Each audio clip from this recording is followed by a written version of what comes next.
Hello नमस्कार शिक्षक साथियों, कैसे हैं आप। जैसा कि हम सभी जान रहे हैं, सुप्रीम कोर्ट का आदेश जो आया था साथियों, बीएड को बाहर कर दिया गया है। इसकी सुनवाई रिव्यू पिटीशन कल भी हुई थी साथियों, और उसमें भी बीएड को फिर से बाहर कर दिया गया है। उक्त के संबंध में बीपीएससी के चेयरमैन ने बड़ी बातें कही हैं कि सुप्रीम कोर्ट से हम बड़े नहीं है, कोई बड़े नहीं है, जो सुप्रीम कोर्ट का आदेश होगा उसका हम पालन करेंगे।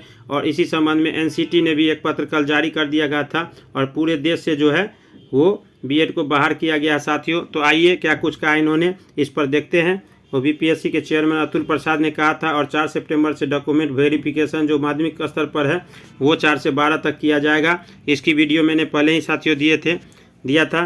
1 to 5 से बीएड होंगे बाहर, शिक्षक परीक्षा बीपीएससी की जो हुई है, और बीपीएससी के चेयरमैन ये बहुत बड़ा बयान दिया है। तो एक बार फिर से आज के इस नए वीडियो में आप लोग का स्वागत है। जो भी साथी चैनल पर नए हुए चैनल को जरूर सब्सक्राइब कर ले, इस तरह का सब समय आपको नोटिफिकेशन मिलता रहेगा साथियों। और आइए क्या कुछ को कहा गया, इन्होंने कहा था तो ये यहाँ देख सकते हैं बीपीएससी के। और कल इन एनसीटी ने एक पत्र भी जारी किया था साथियों, ये यहाँ देख सकते हैं पब्लिक नोटिस। तो इन्होंने राज्य सरकार को खुश करने की बातें नहीं कही थी पढ़ में, और इन्होंने सुप्रीम कोर्ट का जजमेंट अपने साइट पर अपलोड कर लिया था। तभी आके अतुल प्रसाद ने ये न्यूज़ दिया था कि हम जो है बीएड का एग्ज़ाम तो लेंगे लेकिन रिजल्ट उसका नहीं दे पाएंगे। तो आइए क्या कुछ कहा है उन्होंने, और सारी बातों को हम लोग ध्यान से सुनते हैं और समझ में आ जाएगा आप सब साथियों कि अब जो है बीएड के लिए कोई उपाय नहीं है। इसीलिए इन्होंने स्टेट का आयोजन जो है परीक्षा होने से पहले रिजल्ट का डेट क्लियर कर दिया है, जो मैंने पिछले वीडियो में बताया है। तो आइए चलते हैं, सुनते हैं उनका पूरा बयान। शिक्षक भर्ती का परीक्षा प्रक्रिया समाप्त हो गया है और अब आगे रिजल्ट देने की प्रक्रिया और उससे पहले की कुछ प्रक्रिया जो है वो पूरी हो रही है। हमारे साथ हैं बीपीएससी के अध्यक्ष महोदय हैं, अतुल सर हैं। सर सबसे पहले तो सर परीक्षा सर आपने इतना बड़ा ऑर्गेनाइज कराया और कोई भी इसमें सर विवाद नहीं हुआ, इसको लेकर सर आप पहले क्या कहेंगे सर? सबसे पहले इसको लेकर धन्यवाद देना चाहूंगा। इसमें सबका योगदान है। सबसे बड़ा योगदान अभ्यर्थियों का है कि उन्होंने काफी कष्ट सह करके भी इस परीक्षा को सफल तरीके से किया। सबका धन्यवाद है। सर आगे का प्रोसेस क्या है सर? जैसे कि जो बीएड वाले कैंडिडेट हैं जिन्होंने बीएड प्राइमरी स्कूल में डाल दिया था जबकि डीएलएड भी किए हुए हैं, क्या सर उनको आप मौका देंगे सर? देखिए मैं बिल्कुल मौका दूंगा, क्योंकि मैंने पहले भी प्रेस कॉन्फ्रेंस में बताया है कि जो लोग दोनों किए हुए हैं, बीएड और डीएलएड दोनों किए हुए हैं और प्राइमरी में वो अपना अप्लाई भी किए हैं, तो उनको हम मौका देंगे अपने डॉक्यूमेंट में परिवर्तन करने का। और इसके साथ साथ हम सभी अभ्यर्थियों के लिए हम ये सुविधा देने जा रहे हैं कि वो अपने जो प्रविष्टियां उन्होंने जो भी एंट्रीज किया है, जैसे मैं एक उदाहरण दे दूं कि अगर उसने अपने आरक्षण कोटि को मान लें कि वो सर्टिफिकेट लगाया है बीसी का और गलती से उसने एससी अपना एंट्री कर दिया है, तो इस एंट्री को सुधार करने का हम मौका देंगे। लेकिन हम डॉक्यूमेंट अटैच करने का मौका नहीं देंगे।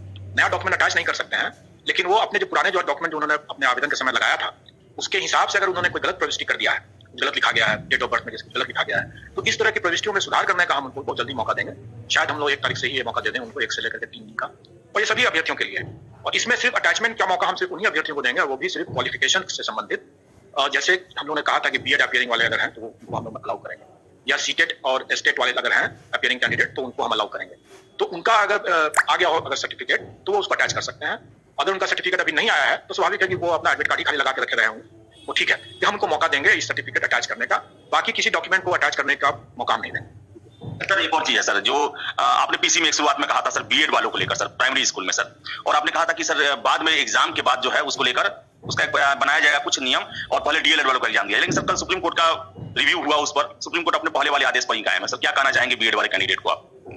देखिए जैसा मैंने अपने पिछले प्रेस कॉन्फ्रेंस में भी बताया था कि हम बीएड वालों को परीक्षा में भाग लेने का उनका अधिकार है, इसलिए हम उसका मौका बिल्कुल देंगे। और साथ साथ हमने ये भी कहा था कि परीक्षा फल हम नहीं पर अधिकार नहीं है उनका, इसलिए हम उसको रोक के रखेंगे जब तक कि संशय दूर नहीं हो जाता है।